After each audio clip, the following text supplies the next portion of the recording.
नमस्कार. DMI मध्ये तुमचं पुन्हा एकदा मनपूर्वक स्वागत आहे. विद्यार्थ्यांनो, टार्गेट 10वी आणि आजचा विषय आहे राजकारण. पण थांबा, घाबरू नका. आपण राजकारण करणार नाही आहोत, तर आपण शिकणार आहोत आपल्या लोकशाहीचा कणा असलेलं राज्यशास्त्र. तुम्हाला कधी प्रश्न पडलाय का की एखादा पक्ष सत्तेवर कसा येतो?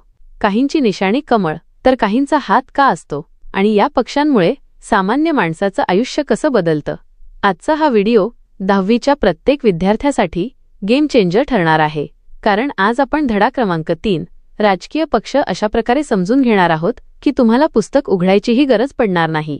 या व्हिडिओमध्ये आपण अशा काही गोष्टींवर प्रकाशणार आहोत ज्या परीक्षेसाठी तर महत्त्वाच्या आहेतच, पण एक नागरिक म्हणून तुम्हाला माहीत असायलाच हव्यात. आपण पाहणार आहोत सत्ता मिळवणे म्हणजे नक्की काय, प्रत्येक पक्षाचा विचारसरणीचा आधार काय असतो, पक्षांचे स्वतःचे कार्यक्रम कसे ठरतात, सरकार स्थापन करणे आणि शासन व जनता यांच्यातील दुवा म्हणून पक्ष कसे काम करतात. इतकंच नाही तर आपण भारताच्या राजकीय प्रवासाचा इतिहास आणि बदलते स्वरूप सुद्धा पाहणार आहोत. यामध्ये आपण भारतातील प्रमुख राष्ट्रीय पक्षांची सखोल माहिती घेणार आहोत, जसे की भारतीय राष्ट्रीय काँग्रेस, भारतीय कम्युनिस्ट पक्ष आणि भारतीय कम्युनिस्ट पक्ष, देशातील सर्वात मोठा पक्ष भारतीय जनता पक्ष, बहुजन समाज पक्ष, राष्ट्रवादी काँग्रेस पक्ष आणि तृणमूल काँग्रेस, आणि हो, आपल्या महाराष्ट्रात आणि इतर राज्यांत ज्यांचा दबदबा आहे अशा प्रादेशिक पक्षांचे बदलते स्वरूप सुद्धा आपण आज उलगडणार आहोत. हे नुसते धडे नाहीत, तर तुमच्या नागरिक म्हणून असलेल्या शक्तीची ओळख आहे. त्यामुळे या अद्भुत प्रवासाला सुरुवात करण्याआधी जर तुम्ही या चॅनलवर नवीन असाल आणि 10वीची अशीच सोप्या भाषेत तयारी करायची असेल तर आत्ताच खालील सबस्क्राईबचं बटन दाबा आणि त्या शेजारची घंटी वाजवायला विसरू नका, कारण बोर्ड परीक्षेचे सर्वात महत्त्वाचे धडे इथेच मिळतील. चला तर मग सुरू करूया आजचा धडा, राजकीय पक्ष. मागील पाठात आपण संविधानाची वाटचाल आणि निवडणूक प्रक्रियेचे स्वरूप समजून घेतले. सामान्य जनता, लोकशाही, प्रतिनिधित्व आणि निवडणुका या सर्वांना जोडणारा सर्वात महत्त्वाचा दुवा राजकीय पक्ष असतो. आपण राजकारणाविषयी जे ऐकतो अथवा वाचतो ते बरेचसे पक्षांशी संबंधित असते. राजकीय पक्षांचे अस्तित्व सर्व लोकशाही व्यवस्थांमध्ये असते. किंबहुना लोकशाहीमुळे राजकीय पक्ष सत्तेसाठी स्पर्धा करतात.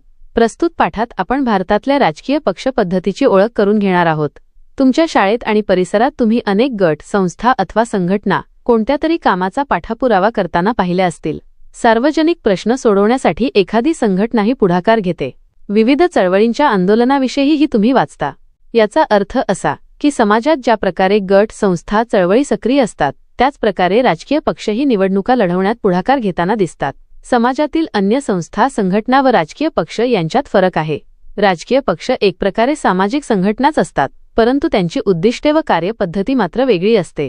या पार्श्वभूमीवर आपल्याला असे म्हणता येईल की राजकीय सत्ता प्राप्त करण्यासाठी जेव्हा लोक एकत्र येऊन निवडणूक प्रक्रियेत सहभागी होतात तेव्हा त्या संघटनांना राजकीय पक्ष म्हटले जाते. राजकीय पक्ष म्हणजे निवडणूक लढवून ती जिंकण्यासाठी व त्यानंतर सत्ता मिळवून आपल्या पक्षाचे शासन स्थापन करणाऱ्या लोकांचा गट होय. राजकीय पक्षांची काही ठळक वैशिष्ट्ये आपल्याला पुढीलप्रमाणे सांगता येतील. सत्ता मिळवणे. राजकीय पक्षांचा हेतू केवळ निवडणुकांच्या माध्यमातून सत्ता मिळवणे हाच असतो. त्यामुळे सत्तेसाठी विविध राजकीय पक्ष परस्परांशी सतत स्पर्धा करत असतात. अशी स्पर्धा करण्यात अयोग्य काहीच नाही, परंतु स्पर्धेचे स्वरूप निकोप असावे. विचारसरणीचा आधार. प्रत्येक राजकीय पक्ष काही धोरणांचा, विचारांचा पुरस्कार करणारा असतो. सार्वजनिक प्रश्नांबाबत पक्षांची एक विशिष्ट भूमिका असते. या सर्वांच्या समावेशातून पक्षाची विचारसरणी तयार होते. ही विचारसरणी ज्यांना योग्य वाटते ते लोक त्या पक्षाला पाठिंबा देतात. पक्षाला लोकांचा जो पाठिंबा मिळतो त्याला त्या पक्षाचा जनाधार असेही म्हटले जाते. आधुनिक काळात सर्वच राजकीय पक्षांची विचारसरणी सारखीच दिसते. त्यामुळे पक्षांमध्ये विचारसरणीवर आधारित फरक करणे अवघड झाले आहे. पक्ष कार्यक्रम. विचारसरणी प्रत्यक्षात आणण्यासाठी राजकीय पक्ष त्यावर आधारित कार्यक्रम निश्चित करतात. सत्ता मिळाली की या कार्यक्रमांची अंमलबजावणी केली जाते. सत्ता नाही मिळाली तरी कार्यक्रमांच्या आधारे लोकांचा पाठिंबा मिळवण्याचा प्रयत्न राजकीय पक्ष करतात. सरकार स्थापन करणे. राजकीय पक्ष सरकार स्थापन करतात आणि देशाचा राज्यकारभार करतात.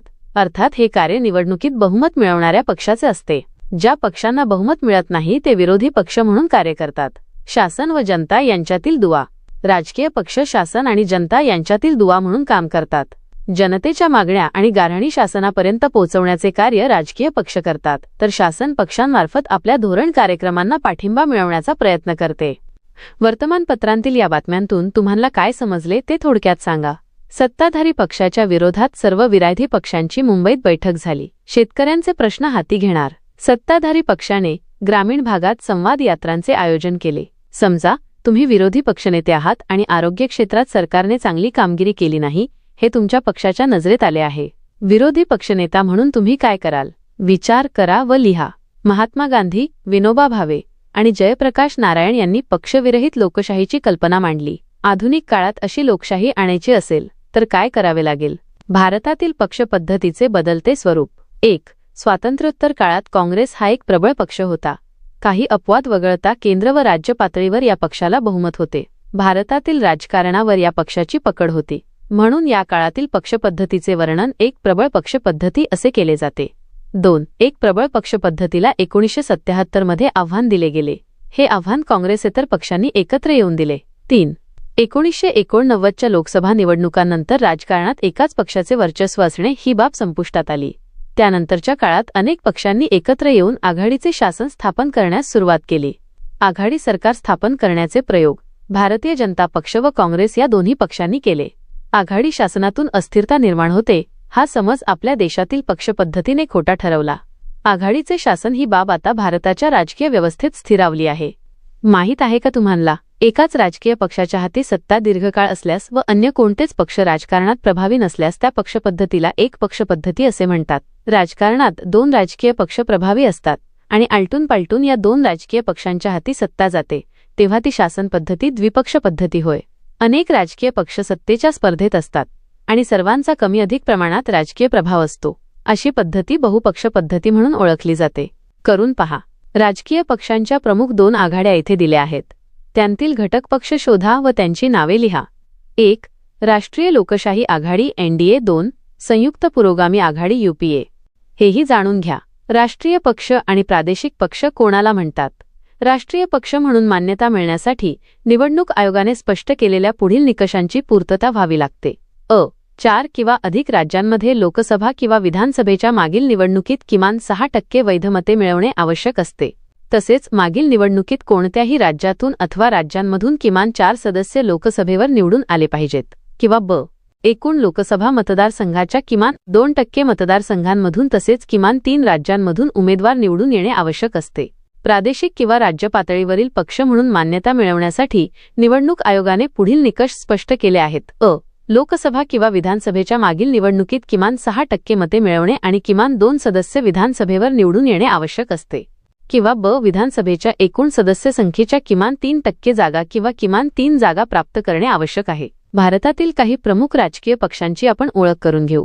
राष्ट्रीय पक्ष संदर्भ election commission of India notification no 56/201 PPS 111 dated 13 December 2016. 1. भारतीय राष्ट्रीय काँग्रेस 1885 साली भारतीय राष्ट्रीय काँग्रेसची स्थापना झाली. स्थापनेच्या वेळी काँग्रेस ही सर्वसमावेशक स्वरूपाची राष्ट्रीय स्वातंत्र्यासाठी प्रयत्न करणारी चळवळ होती. त्यामुळे त्यात विविध विचारसरणीचे गट एकत्र आले होते. स्वातंत्र्योत्तर काळात काँग्रेस एक सर्वांत प्रभावी पक्ष म्हणून आकारास आला. धर्मनिरपेक्षता, सर्वांगीण विकास, दुर्बल घटकांसाठी आणि अल्पसंख्याक वर्गासाठी समान हक्क, व्यापक समाज कल्याण हे या पक्षाचे सुरुवातीपासूनचे धोरण आहे. त्यानुसार या पक्षाने अनेक कार्यक्रमही राबवले. लोकशाही, समाजवाद, आंतरराष्ट्रीय शांतता व सामाजिक समता यांवर या पक्षाचा विश्वास आहे. 2.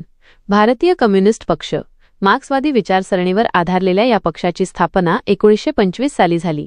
भारतातला हा एक जुना पक्ष आहे. मजूर, कष्टकरी वर्ग व कामगारांच्या हितासाठी हा पक्ष कार्य करतो. या पक्षाचा भांडवलशाहीला विरोध आहे. 1960च्या दशकात चीन व सोव्हिएट युनियन या दोन्ही साम्यवादी देशांपैकी कोणाचे नेतृत्व स्वीकारायचे यावरून या पक्षातील नेत्यांमध्ये वैचारिक मतभिन्नता निर्माण झाली व भारतीय कम्युनिस्ट पक्षात फूट पडली व त्यातून भारतीय कम्युनिस्ट पक्ष मार्क्सवादी हा पक्ष 1964 साली स्थापन झाला. 3. भारतीय जनता पक्ष. भारतीय जनता पक्ष हा राष्ट्रीय स्तरावरील एक महत्त्वाचा पक्ष आहे. भारतीय जनसंघ हा पक्ष 1951 मध्ये स्थापन झाला. 1977 मध्ये स्थापन झालेल्या जनता पक्षात भारतीय जनसंघ विलीन झाला. परंतु जनता पक्षाचे हे स्वरूप फार काळ टिकले नाही. पक्ष फुटला व त्यातील भारतीय जनसंघाने भारतीय जनता पक्ष या नावाने 1980 मध्ये नवा पक्ष स्थापन केला. प्राचीन भारतीय संस्कृती, परंपरा यांचे जतन केले पाहिजे अशी या पक्षाची भूमिका आहे. आर्थिक सुधारणांवर या पक्षाचा भर आहे. 4. भारतीय कम्युनिस्ट पक्ष मार्क्सवादी. समाजवाद, धर्मनिरपेक्षता आणि लोकशाही यांचा हा पक्ष पुरस्कार करतो. साम्राज्यवादास या पक्षाचा विरोध आहे. कामगार, शेतकरी, शेतमजूर यांच्या हितसंबंधांची जपणूक करणे हे या पक्षाचे धोरण आहे. 5. बहुजन समाज पक्ष. बहुजन समाज पक्ष हा समाजवादी विचारसरणीचा पक्ष आहे. बहुजनचे हित हे या पक्षाचे उद्दिष्ट असून 1984 साली या पक्षाची स्थापना झाली. दलित, आदिवासी, इतर मागासवर्गीय आणि अल्पसंख्य यांचा समावेश बहुजन या शब्दात होतो. बहुजन समाजाला सत्ता मिळवून देणे हे या पक्षाचे उद्दिष्ट आहे. 6. राष्ट्रवादी काँग्रेस पक्ष. काँग्रेसमधून बाहेर पडून राष्ट्रवादी काँग्रेस पक्षाची स्थापना 1999 मध्ये झाली. लोकशाही, समता, धर्मनिरपेक्षता या मूल्यांवर पक्षाचा विश्वास आहे. काँग्रेस पक्षाबरोबर युती करून हा पक्ष 1999 ते 2014 पर्यंत महाराष्ट्रात सत्तेवर होता. तसेच केंद्रामध्येही 2004 ते 2014 इतक्या प्रदीर्घ काळात हा पक्ष काँग्रेसच्या नेतृत्वाखालील आघाडीचा एक घटक पक्ष होता. 7. तृणमूल काँग्रेस. ऑल इंडिया तृणमूल काँग्रेस या पक्षाची स्थापना 1998 मध्ये झाली. 2016 मध्ये निवडणूक आयोगाने या पक्षाला राष्ट्रीय पक्ष म्हणून मान्यता दिली. लोकशाही, धर्मनिरपेक्षता आणि दुर्बल घटकांचे संरक्षण हे या पक्षाचे धोरण आहे. लोकसभा निवडणूक 2009 व 2014 मधील राष्ट्रीय पक्षांनी मिळवलेल्या जागांची माहिती खालीलप्रमाणे आहे. राजकीय पक्षाचे नाव. 2009 मधील जागा. 2014 मधील जागा. भारतीय राष्ट्रीय काँग्रेस 206 44. भारतीय कम्युनिस्ट पक्ष 4 1. भारतीय जनता पक्ष 116 282. भारतीय कम्युनिस्ट पक्ष मार्क्सवादी 16 9. बहुजन समाज पक्ष 21 0. राष्ट्रवादी काँग्रेस 9 6. वर्तमानपत्रात तुम्ही अशा प्रकारच्या बातम्या वाचल्या असतील. यातून अर्थातच आपल्याला भारतीय संघराज्यातील विविध राज्यांमध्ये असणाऱ्या पक्षांबाबत माहिती समजते. हे पक्ष केवळ राज्यापुरतेच मर्यादित का आहेत? राज्यातील काही नेते राष्ट्रीय पातळीवर दिसतात, तर काही राज्यापुरतेच प्रभावी असतात, असे का? तुम्हाला पडलेल्या अशा प्रश्नांच्या आधारे आपण भारतातल्या काही प्रादेशिक पक्षांची थोडक्यात ओळख करून घेऊ. भारताच्या चारही दिशांच्या राज्यांमध्ये काही प्रातिनिधिक पक्षांचा आपण येथे विचार करणार आहोत. भारताच्या विविध प्रदेशांत विविध भाषा बोलणारे आणि परंपरा, संस्कृती यांच्यातही विविधता असणारे लोक आहेत. प्रदेश आणि त्यांची एक स्वतंत्र भाषा असे चित्र आपल्याला दिसते. प्रदेशांच्या भौगोलिक रूपातही विविधता आहे. महाराष्ट्रातील विविध भौगोलिक प्रदेशांचा तुम्ही अभ्यास केला आहे. महाराष्ट्र जसा मध्य प्रदेश किंवा कर्नाटक यांच्यापेक्षा वेगळा आहे, त्याचप्रमाणे महाराष्ट्रातही भौगोलिक सांस्कृतिक विविधता दिसते. आपली भाषा आणि आपला प्रदेश यांच्याविषयीची आत्मीयतेची भावना निर्माण होऊन काही काळानंतर तिच्याबाबत अस्मिता निर्माण होऊ लागली की त्यातून प्रादेशिकता निर्माण होते. लोक आपल्या प्रदेशाच्या हिताचा व विकासाचा प्राधान्याने विचार करू लागतात. आपली भाषा, आपले साहित्य, परंपरा, सामाजिक सुधारणांचा इतिहास, शैक्षणिक व सांस्कृतिक चळवळी इत्यादींबाबत अभिमान वाटू लागतो व त्यातून भाषिक अस्मिता प्रबळ होऊ लागते. आपल्या प्रदेशाचा विकास व्हावा, तेथील साधनसामग्री व रोजगाराच्या संधीवर आपला हक्क असावा, या भावनेतून प्रादेशिक अस्मिता आकारास येऊ लागते. अशा प्रकारच्या भाषिक, प्रादेशिक, सांस्कृतिक व त्यांच्याशी संलग्न अस्मिता संघटित झाल्या की त्यातून प्रादेशिकतेची भावना बळावते. त्यातून काही वेळेस स्वतंत्र राजकीय पक्ष अस्तित्वात येतात, तर काही वेळेस विविध दबाव गट, चळवळी निर्माण होतात. या सर्वांचा हेतू एकच असतो व तो म्हणजे आपल्या प्रदेशाच्या हितसंबंधांचे जतन करणे. प्रादेशिक पक्ष विशिष्ट प्रदेशाच्या वेगळेपणाचा अभिमान बाळगणारे आणि त्याचा विकास व्हावा म्हणून सत्तेच्या स्पर्धेत उतरणाऱ्या राजकीय गटांना प्रादेशिक पक्ष म्हणतात. त्यांचा प्रभाव त्या प्रदेशापुरता मर्यादित असतो, तरीही आपल्या प्रदेशात प्रभावी भूमिका घेऊन ते राष्ट्रीय राजकारणावर आपली छाप पाडतात. प्रादेशिक पक्ष प्रादेशिक समस्यांना प्राधान्य देतात. आपल्या प्रदेशाचा विकास करण्यासाठी त्यांना केवळ अधिकारांऐवजी स्वायत्तता आवश्यक वाटते. संघशासनाला सहकार्य करत आपले स्वायत्ततेचे क्षेत्र अबाधित ठेवण्याचा प्रादेशिक पक्ष प्रयत्न करतात. तसेच प्रादेशिक समस्या प्रादेशिक पातळीवरच हाताळाव्यात. सत्ता ही त्या प्रदेशातील व्यक्तींच्याच हाती असावी. प्रशासनात आणि व्यवसायांमध्ये त्या प्रदेशाच्या रहिवाशांना अग्रक्रम दिला जावा असा आग्रह प्रादेशिक पक्षांचा असतो. भारतातील प्रादेशिक पक्षांचे बदलते स्वरूप. स्वातंत्र्योत्तर काळापासून भारतात प्रादेशिक पक्ष अस्तित्वात आहे, परंतु त्यांच्या स्वरूपात आणि भूमिकेत मात्र महत्त्वाचे बदल झाल्याचे दिसते. 1. सुरुवातीच्या काळात प्रादेशिक अस्मितांमधून काही फुटीर चळवळी निर्माण झाल्या. स्वतंत्र खलिस्तान, द्रविडस्थान अशा मागण्यांचा हेतू संघराज्यातून बाहेर पडून स्वतंत्र देश निर्माण करण्याचा होता. पंजाब, तमिळनाडू, जम्मू आणि काश्मीर येथील प्रादेशिक पक्षांची उदाहरणे या संदर्भात देता येतील. 2. प्रादेशिक पक्षांच्या भूमिका हळूहळू बदलू लागल्या. स्वतंत्र राज्याच्या मागणीऐवजी त्यांना अधिक स्वायत्तता मिळावी म्हणून प्रयत्न सुरू केले. हा प्रादेशिक पक्षांच्या विकासातील दुसरा टप्पा होय. या टप्प्याची सुरुवात साधारणतः 1990 नंतर झाली. 3. आपल्या प्रदेशाच्या विकासासाठी आपल्या प्रदेशातील रहिवाशांना राज्यात आणि केंद्रात सत्ता मिळावी अशी भूमिका प्रादेशिक पक्ष आता घेऊ लागले. उदा. शिवसेना, तेलुगू देसम. 4. ईशान्य भारतातील प्रादेशिक पक्षांच्या विकासाचा एक वेगळा कल दिसतो. या प्रदेशांमधील राजकीय पक्षांनी फुटीरतेच्या मागण्या सोडून दिल्या व त्यांनी स्वायत्ततेची मागणी करण्यास सुरुवात केली. ईशान्य भारतातील सर्व प्रादेशिक पक्ष टप्प्याटप्प्याने मुख्य राष्ट्रीय प्रवाहात येत आहेत.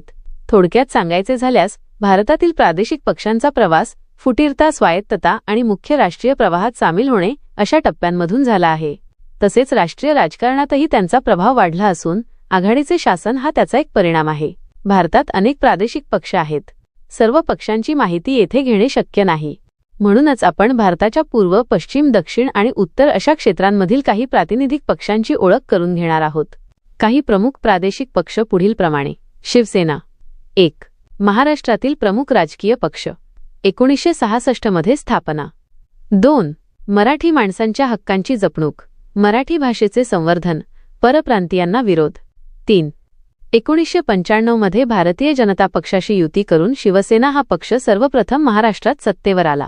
2014च्या निवडणुकीनंतर महाराष्ट्रात भाजपसोबत सत्तेत सहभागी. 4. 2019 मधील निवडणुकीनंतर काँग्रेस पक्ष आणि राष्ट्रवादी काँग्रेस पक्ष यांच्यासोबत महाविकास आघाडी करून सत्तेत. 2. शिरोमणी अकाली दल. 1. पंजाबमधील महत्त्वाचा प्रादेशिक पक्ष. 1920 मध्ये स्थापना. 2. धार्मिक व प्रादेशिक अस्मिता जोपासण्यास प्राधान्य. 3. पंजाबमध्ये अनेक वर्ष सत्तेवर. 3. जम्मू आणि काश्मीर नॅशनल कॉन्फरन्स. काश्मीरमधील प्रमुख प्रादेशिक पक्ष. 1932 साली स्थापना. 2. काश्मीरी जनतेच्या हितसंबंधांचा पाठपुरावा. स्वायत्तता जोपासण्यासाठी प्रयत्नशील. आसाम गण परिषद. निर्वासितांचे प्रश्न सोडवणे. आसामचे सांस्कृतिक, भाषिक व सामाजिक वेगळेपण जपणे. आर्थिक विकासासाठी प्रयत्न. गेली अनेक वर्षे आसाममध्ये सत्ताधारी पक्ष. 5. द्रविड मुन्नेत्र कळघम.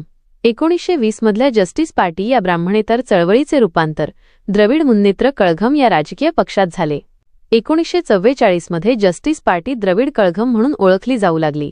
1949 मध्ये यातून एक गट बाहेर पडला व त्या गटाने द्रविड मुन्नेत्र कळघम पक्ष स्थापन केला. त्यातूनही बाहेर पडलेल्या एका गटाने ऑल इंडिया अण्णा द्रविड मुन्नेत्र कळघम या पक्षाची 1972 मध्ये स्थापना केली. तमिळ अस्मिता जोपासण्याचे प्रयत्न. केंद्राच्या आघाडीतही काही काळ सहभाग. सर्व स्तरांवरील मतदारांचा पक्षाला पाठिंबा. सत्तेत दीर्घकाळ राहिल्याने अनेक उपाययोजना राबवल्या. भारतात प्रत्येक राज्यात अनेक प्रादेशिक पक्ष आहेत. त्यांनी त्या राज्याच्या राजकारणावर प्रभाव टाकलेला आहे. त्याचे एक उदाहरण म्हणून महाराष्ट्रातील प्रादेशिक पक्षांची 2 निवडणुकांच्या संदर्भातील कामगिरी खालील तक्त्यात दिली आहे. महाराष्ट्रातील प्रादेशिक पक्ष, विधानसभेतील प्रतिनिधित्व, राजकीय पक्षाचे नाव, निवडणूक वर्ष 2009, निवडणूक वर्ष 2014. शिवसेना 44. 63. महाराष्ट्र नवनिर्माण सेना 13. 1. शेतकरी कामगार पक्ष 4. 3. भारिप बहुजन महासंघ 1. 1. भारतीय रिपब्लिकन पक्ष 0. 0. समाजवादी पक्ष 4. 1. बहुजन विकास आघाडी 2. 3. राष्ट्रीय समाज पक्ष 1. 1. ऑल इंडिया मजलिस ए इत्तेहादुल मुस्लिमीन 0. 2. जनसुराज्य शक्ती 2. 0. लोकसंग्राम 1. 0. स्वाभिमानी पक्ष 1. 0. सांगा पाहू. भारतातल्या सर्वच राज्यांमध्ये प्रादेशिक पक्ष आहेत. त्या सर्वांची येथे दखल घेता येणार नाही. भारताच्या नकाशाच्या आधारे आणखी काही प्रादेशिक पक्षांविषयी माहिती मिळवा. या पाठात आपण भारतातील राष्ट्रीय आणि प्रादेशिक पातळीवरील राजकीय पक्षांचा आढावा घेतला. पुढील पाठात राजकीय चळवळींचे आपल्या जीवनातील महत्त्व समजून घेऊ. तर मित्रांनो, आज आपण राजकीय पक्ष हा धडा पूर्णपणे अभ्यासला आहे. राजकीय पक्षांचे स्वरूप, त्यांची कार्यपद्धती आणि भारतातील प्रमुख राष्ट्रीय व प्रादेशिक पक्ष ही प्रक्रिया नेमकी कशी चालते हे तुम्हाला आता व्यवस्थित समजले असेल अशी मला खात्री आहे. जर तुम्हाला या धड्याबाबत काही शंका असतील किंवा एखादा मुद्दा पुन्हा समजून घ्यायचा असेल तर मला कमेंट बॉक्समध्ये नक्की सांगा. तसेच आपल्या या व्हिडिओ मालिकेत तुम्हाला काही बदल किंवा सुधारणा हव्या असतील तर त्याबद्दलही कळवा, जेणेकरून मी तुमच्यासाठी आणखी दर्जेदार माहिती घेऊन येऊ शकेन. जाण्यापूर्वी व्हिडिओला लाईक करा आणि तुमच्या 10वीच्या मित्रांसोबत हा व्हिडिओ शेअर करायला विसरू नका. आता आपण भेटूया पुढच्या भागात, जिथे आपण इयत्ता 10वीचा अत्यंत महत्त्वाचा धडा सामाजिक व राजकीय चळवळी अभ्यासणार आहोत. पुढील पाठात आपण काय शिकणार आहोत?